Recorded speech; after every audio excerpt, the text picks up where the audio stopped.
Well, hello there, YouTube. Today is Wednesday, May 5th. It's my day off. Beautiful day. I think it's, 70 degrees. I got my mesh jacket on. It was last time, I think I took a ride Sunday afternoon on the Spyder, and it started out like this, but then it got to like 94 on my way home. But we had a cool front come in, so I'm hoping it stays like this.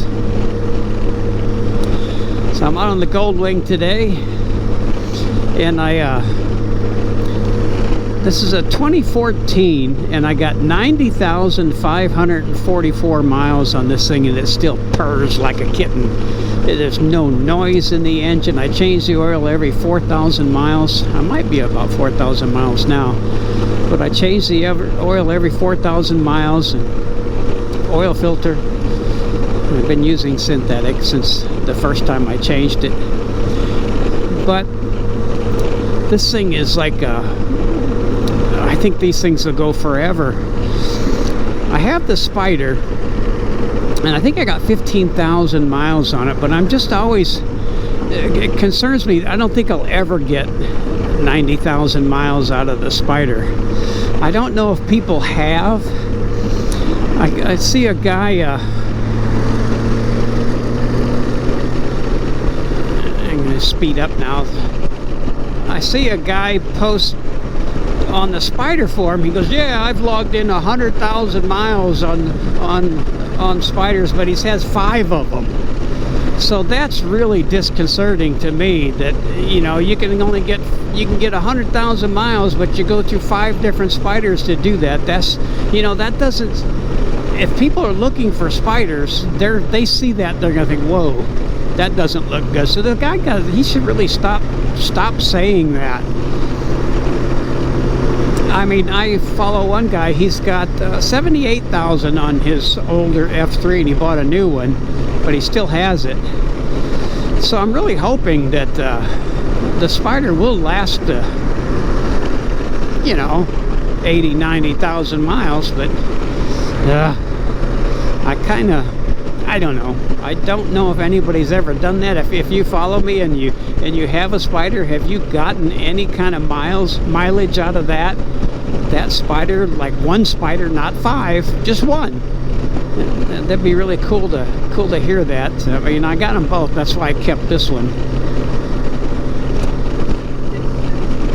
Anyway, I don't know where I'm going. It's a beautiful day.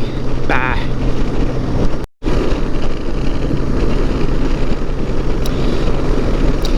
I know what I was thinking. I might go to 5,000 miles before I change this oil again. But I know the specs on the Spyder say like 9,000 miles. There is no way I'm gonna leave oil in that thing for 9,000 miles on a 3-cylinder motor. There is no way. I'll change it every 5,000 miles. And maybe I will get my Spyder to last 80, 90,000 miles. So anybody that waits that long, I think what maybe BRP's trying to do is let your engine wear out, so you got to buy a new one. But I am not gonna do that. I don't spend $100 an oil change. I don't use BRP oil. I found some like 5 or 6 oil filters.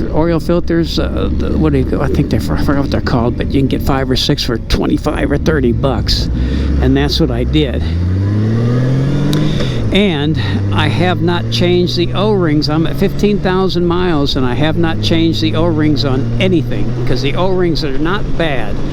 They don't get chewed up. They don't go bad. But the next oil change, I have some O-rings, and I'll change them on the next one. So I can do an oil change on my Spyder for probably $22, and I'm not spending $110 on an oil change kit, or just the oil. Not gonna happen. It calls for 5W40. I use Rotella T6, and it's perfect for wet clutches. I've been using it forever.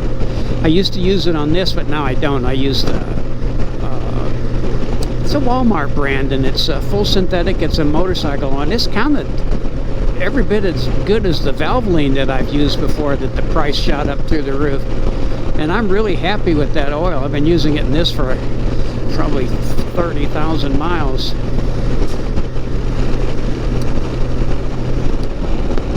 But just my thought, I'll do that when I change the oil in the Spyder. I'll do it, and I'll show you how I took that got through that little plastic tube out that held the master cylinder in, tossed it, and I'll show you what I did to make a simple oil change. I could change my oil in the Spyder in about 20 minutes. The longest part is getting it on the driving it up on the ramps. But simple oil change. I got rid of those. Of course, I got rid of those little Allen bolts, and I put hex nuts on both of them, and it's so easy. And I turn the brake. There's a brake bar that goes on, and you turn it around because the bolt impedes that nut. So I turned that around, and that made a big difference too.